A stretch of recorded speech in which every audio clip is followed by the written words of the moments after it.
Australia today is in the middle of a housing crisis, and almost nobody is telling you the real reason why. In 2025 alone, our net population in this country grew by over 420,000 people, 311,000 of them from overseas. To keep up with that, we needed 240,000 new homes built and approved 196,000. Approvals do not mean those houses got built.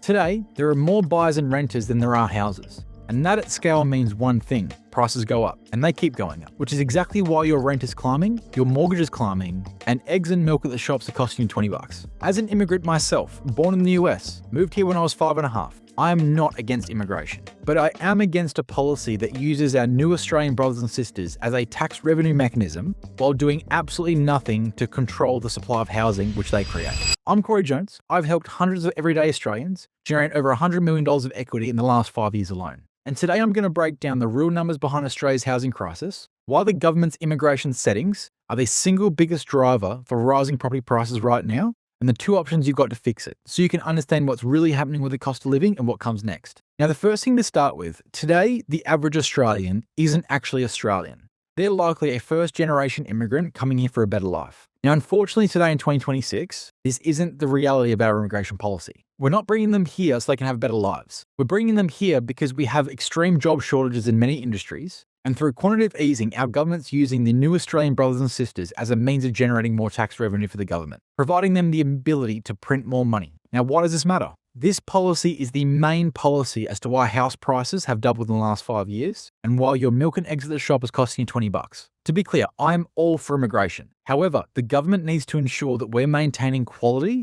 as well as managing the quantity. For example, most people who live in Victoria are pretty familiar with the headlines talking about the requirement for having machete bins on the streets. Now, why? It's because our immigration policy is way too loose. We didn't need machete bins 5 years ago, and yet today in 2026, there are machete attacks in Victoria, in Melbourne, on a weekly basis from immigrant gangs. Now, in terms of quantity, right now we are bringing in more people into this country than we can house and educate and keep healthy. And that is not good for our country. Now, when you consider the property market is based on supply and demand, supply being how many new houses we're adding to the market, demand being how many new people we're adding to the market, right now those numbers are completely out of whack, which is why house prices keep climbing. In 2025, last year, we grew by 423,000 as per the RBA. Now 311,000, so 3/4 of that basically came from overseas. Now we need 240,000 homes a year. We're not even building 200,000 homes. Now again, at scale, this is causing a critical shortfall supply of housing. If there are more buyers and renters than houses, prices increase,